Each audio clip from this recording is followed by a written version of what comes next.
حضرت آدم علیہ السلام کے بعد مشہور انبیاء علیہ السلام میں سے ایک حضرت نوح علیہ السلام بھی ہیں۔ آپ علیہ السلام کی ولادت حضرت آدم علیہ السلام کی وفات کے 126 سال بعد ہوئی۔ آپ علیہ السلام کی عمر 1000 سال تھی۔ اس میں سے 950 سال آپ علیہ السلام اپنی قوم کو نصیحت کرتے رہے۔ حضرت نوح علیہ السلام کا اصل نام عبد الغفار تھا، لیکن آپ علیہ السلام اپنی قوم اور آخرت کی فکر میں بہت زیادہ رویا کرتے تھے، اس لیے اللہ تبارک و تعالیٰ نے قرآن مجید میں آپ علیہ السلام کو نوح کے نام سے یاد کیا ہے۔ آپ علیہ السلام معمولی نعمتوں پر بھی اللہ تعالیٰ کا شکر ادا کیا کرتے تھے۔ اس وجہ سے اللہ تعالیٰ نے آپ علیہ السلام کو عبدًا شکوراً کے لقب سے یاد کیا۔ فرمان الہی ہے کہ بے شک وہ یعنی نوح علیہ السلام ہمارا شکر گزار بندہ تھا۔ حضرت نوح علیہ السلام کا اللہ رب العزت نے قرآن مجید میں 43 مقامات پر ذکر فرمایا، اور قرآن مجید کی ایک سورت حضرت نوح علیہ السلام کے نام پر بھی ہے۔ اللہ تعالیٰ نے حضرت آدم علیہ السلام کی اولاد میں خوب برکت فرمائی، اور اولاد آدم سے بہت سی بستیاں آباد ہوئیں۔ تمام لوگ سابقہ انبیاء علیہ السلام کی تعلیمات کے مطابق اللہ تبارک و تعالیٰ کی عبادت کرتے اور اس کے ساتھ کسی کو شریک نہیں ٹھہراتے تھے۔ اولاد آدم کا اللہ تعالیٰ کی عبادت کرنا شیطان کو بہت برا لگتا تھا، اور وہ اس سوچ میں تھا کہ کسی نہ کسی طرح اولاد آدم کو گمراہی میں مبتلا کر کے اللہ سبحانہ تعالیٰ کی رحمت سے دور کیا جائے۔ شیطان کو یہ معلوم تھا کہ شرک بہت بڑا گناہ ہے جس پر اللہ تعالیٰ بہت زیادہ ناراض ہوتا ہے، اس لیے انسانوں کو شرک میں مبتلا کرنے کے بارے میں سوچنے لگا۔ آخر کار اس نے قوم نوح میں سے جو نیک لوگ فوت ہو چکے تھے ان کے نام پر شرک کو رائج کر کے لوگوں کو سیدھی راہ سے ہٹا دیا۔ حدیث مبارکہ میں ہے کہ حضرت عبداللہ بن عباس رضی اللہ تعالیٰ عنہ فرماتے ہیں، قوم نوح میں شرک کی ابتدا اس طرح ہوئی کہ ود، سوا، یاغوث، یعوق اور نصر، یہ پانچوں افراد قوم نوح میں نیک لوگ تھے۔ جب یہ وفات پا گئے تو شیطان نے ان کی قوم کے دل میں یہ بات ڈالی کہ تم ان کے بیٹھنے کی جگہوں پر ان کے ناموں کے مجسمے بنا کر رکھ دو تاکہ انہیں دیکھ کر تمہیں اللہ کی عبادت کا شوق پیدا ہو۔ چنانچہ قوم نے ایسا ہی کیا۔ پھر جب یہ مجسمے بنانے والے مر گئے تو ان کے بعد آنے والے لوگوں نے لا علمی میں یہ سمجھا کہ ہمارے باپ دادا انہی مجسموں کی عبادت کیا کرتے تھے، بس انہوں نے ان نیک لوگوں کے مجسموں کی عبادت کرنا شروع کر دی۔ اس طرح ان کے درمیان شرک پھیل گیا۔ حضرت عبداللہ بن عباس رضی اللہ تعالیٰ عنہ فرماتے ہیں کہ ہم نے حبشہ میں ایک خوبصورت گرجا گھر دیکھا جس میں انبیاء علیہ السلام اور نیک لوگوں کی تصاویر تھیں۔ ہم نے آپ صلی اللہ علیہ وآلہ وسلم کے سامنے اس گرجا گھر اور تصاویر کا ذکر کیا تو آپ علیہ السلام نے فرمایا، ان یہود و نصارہ میں جب کوئی نیک آدمی فوت ہو جاتا تو وہ ان کی قبر پر عبادت گاہ یعنی گرجا گھر تعمیر کرتے اور اس میں ان فوت شدہ لوگوں کی تصاویر بنا کر رکھ لیتے تھے۔ قیامت کے دن یہ گمراہ لوگ اللہ کے نزدیک بدترین مخلوق ہوں گے۔ جب قوم نوح میں 5 نیک لوگوں کے مجسموں کی پوجا عام ہو گئی اور لوگ اللہ تعالیٰ کو چھوڑ کر بتوں کی پوجا کرنے لگے تو اللہ تعالیٰ نے اپنے بندوں پر رحمت فرماتے ہوئے انہیں سیدھی راہ پر لانے کے لیے انہی میں سے ایک بندہ حضرت نوح علیہ السلام کو نبی بنا کر بھیجا۔ جب آپ علیہ السلام کو مبعوث کیا گیا اس وقت آپ علیہ السلام کی عمر 50 سال تھی۔ فرمان الہی ہے، یقیناً ہم نے نوح علیہ السلام کو ان کی قوم کی طرف نبی بنا کر بھیجا اور ان سے کہا کہ آپ اپنی قوم کو ڈرائیے اس سے پہلے کہ ان پر دردناک عذاب آ جائے۔ رسول اللہ صلی اللہ علیہ وآلہ وسلم نے فرمایا، لوگ محشر کے میدان میں نوح علیہ السلام کے پاس بھی جائیں گے اور کہیں گے، اے نوح، آپ تو اللہ کے رسول ہیں، اللہ تعالیٰ نے آپ کا نام عبدًا شکوراً یعنی شکر گزار بندہ رکھا ہے، آپ ہماری شفاعت فرمائیں۔ تو نوح علیہ السلام یہ کہتے ہوئے معذرت کر لیں گے کہ اللہ تعالیٰ آج بہت غصے میں ہیں، اس سے پہلے کبھی اتنے غصے میں نہیں آئے تھے اور نہ ہی کبھی آئیں گے۔ جب اللہ تعالیٰ نے حضرت نوح علیہ السلام کو نبی بنا کر بھیجا تو انہوں نے اللہ تعالیٰ کے حکم کے مطابق سب سے پہلے اپنی قوم کو اللہ کی توحید کی طرف بلایا، اور وہ لوگ اللہ تعالیٰ کے ساتھ جنہیں شریک ٹھہرا رہے تھے ان کی عبادت کرنے سے منع فرمایا۔ فرمان الہی ہے کہ نوح علیہ السلام نے کہا، اے میری قوم، بے شک میں تمہیں کھلا کھلا ڈرانے والا ہوں، یہ کہ تم اللہ کی عبادت کرو، اس کے عذاب سے ڈرو اور میری اطاعت کرو۔ وہ تمہارے گناہ معاف کر دے گا اور تمہیں ایک مقررہ مدت تک مہلت دے گا۔ بے شک اللہ کا وعدہ ہے کہ جب وقت مقرر آ جاتا ہے تو اس میں تاخیر نہیں ہوتی۔ کاش کہ تم یہ بات سمجھ لیتے۔ نوح علیہ السلام نے کہا، اے میری قوم، مجھے بتاؤ کہ اگر میں اپنے رب کی طرف سے واضح دلیل پر ہوں اور مجھے اس نے اپنے پاس سے رحمت نبوت عطا کی، لیکن وہ تمہاری نگاہوں میں نہ آئی، تو کیا میں تمہیں اس کو ماننے پر مجبور کر سکتا ہوں جبکہ تم اسے ناپسند کرتے ہو؟ آپ صلی اللہ علیہ وآلہ وسلم نے فرمایا کہ میں تمہیں دجال سے ڈراتا ہوں، اور کوئی نبی ایسا نہیں گزرا جس نے اپنی قوم کو دجال سے نہ ڈرایا ہو، یہاں تک کہ نوح علیہ السلام نے بھی اپنی قوم کو دجال سے ڈرایا، حالانکہ ان کا زمانہ بہت پہلے تھا۔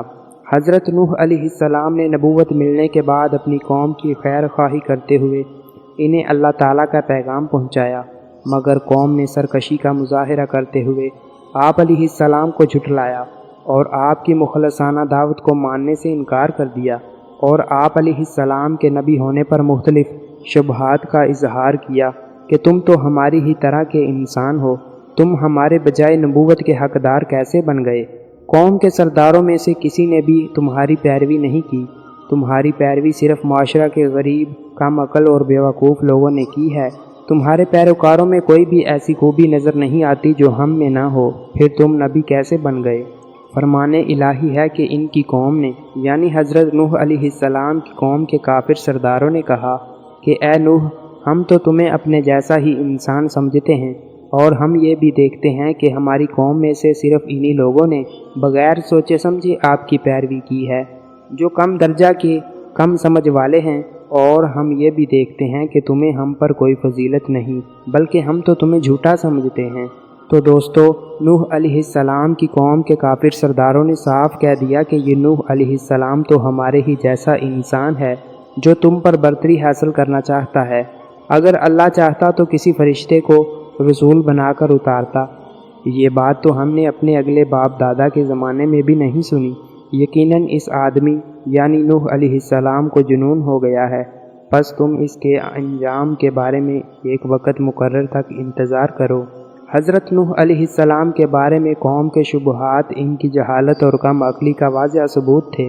تو پیارے دوستو، حق حق ہی ہوتا ہے، چاہے اس کی پیروی کوئی امیر لوگ کریں یا غریب۔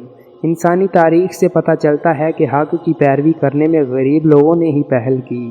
قوم کے انتہائی سخت رویے کے باوجود بھی حضرت نوح علیہ السلام نے بڑے حوصلے اور صبر کے ساتھ اپنی قوم کو سمجھانے کی کوشش کی، اور ان کے شبہات کا ازالہ کرتے ہوئے کہا کہ اللہ تعالیٰ نے مجھے نبی ہونے کی واضح دلیل عطا کی ہے، اور میرا تمہارے جیسا انسان ہونا نبوت ملنے میں رکاوٹ نہیں۔ میری رسالت پر ایمان لانے والوں کا مالی اعتبار سے کمزور ہونا بھی مجھے نبوت ملنے سے منع نہیں، اس لیے کہ انسان ہونے اور عقل اور فہم رکھنے کے اعتبار سے وہ تمہارے ہی جیسے ہیں۔ نبوت تو اللہ تعالیٰ کی طرف سے رحمت اور اس کا فضل ہے جو اس نے مجھے عطا کیا ہے، مگر تم نے اس کی قدر نہیں کی اور بلا سوچے سمجھے مخالفت پر اتر آئے ہو۔ میں تو تم سے خیر خواہی سے پیش آ رہا ہوں، اور اس دعوت پر میں تم سے کسی اجر کا مطالبہ بھی نہیں کرتا، میرا صلہ تو اللہ خود دے گا۔ تم میرے پیروکاروں کو گھٹیا کہتے ہو اور مجھ سے مطالبہ کرتے ہو کہ میں انہیں اپنے پاس سے دور کر دوں۔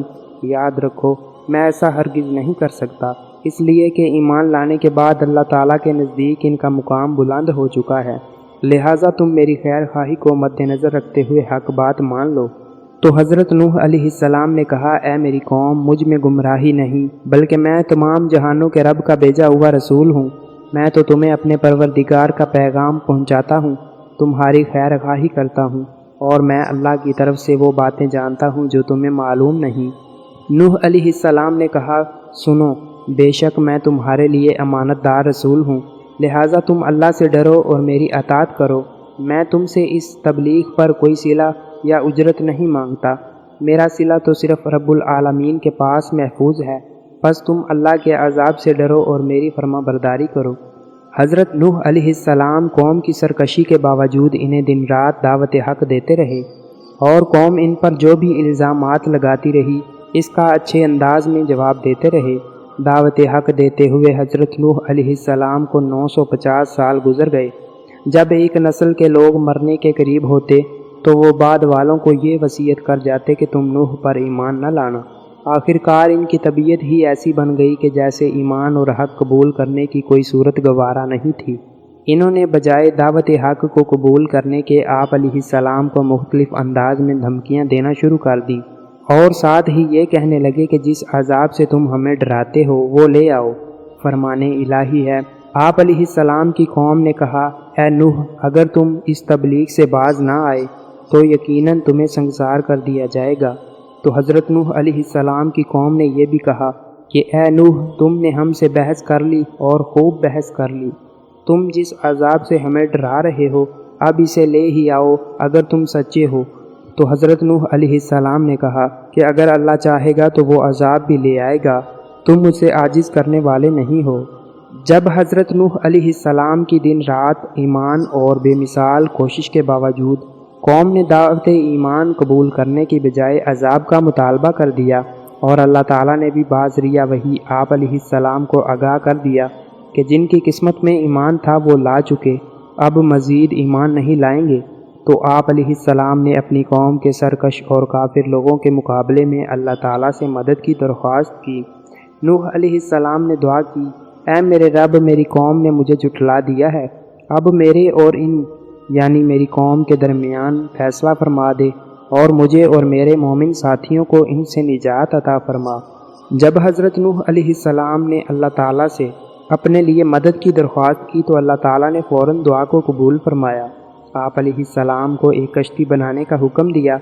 فرمان الہی ہے کہ ہم نے نوح علیہ السلام کی دعا کو قبول فرمایا اور اس یعنی نوح علیہ السلام کی قوم کے خلاف مدد کی جنہوں نے ہماری آیات کو جھٹلایا تھا، یقیناً وہ بہت ہی برے لوگ تھے۔ نوح علیہ السلام کی طرف وحی بھیجی گئی کہ آپ کی قوم میں سے جو لوگ ایمان لا چکے ہیں ان کے سوا اب اور کوئی بھی ایمان نہیں لائے گا، پس آپ اس پر غم نہ کیجیے جو یہ کہہ رہے ہیں، آپ ہماری آنکھوں کے سامنے اور ہماری وحی کے مطابق کشتی تیار کریں اور ظالموں کے بارے میں ہم سے کوئی بات نہ کرنا۔ حضرت نوح علیہ السلام اللہ تعالیٰ کے حکم کے مطابق ایک ایسے میدان میں کشتی تیار کرنے میں مصروف ہو گئے جس کے قریب دور دور تک کشتی چلانے کے لیے پانی موجود نہ تھا۔ آپ علیہ السلام کی قوم کے کافر لوگ جب آپ کے پاس سے گزرتے تو آپ علیہ السلام کا مذاق اڑاتے اور کہتے کہ یہاں تو دور دور تک پانی موجود نہیں اور آپ پانی میں چلانے کے لیے کشتی بنا رہے ہیں۔ قوم نوح کے تصور میں بھی نہیں تھا کہ اللہ تعالیٰ انہیں پانی میں غرق کرنے والا ہے۔ آپ علیہ السلام انہیں جواب دیتے کہ جس طرح آج تم ہمارا مذاق اڑا رہے ہو اس طرح ایک دن تمہارا بھی مذاق اڑایا جائے گا، اور تمہیں بہت جلد معلوم ہو جائے گا کہ اللہ تعالیٰ کے غضب کا شکار کون ہوتا ہے۔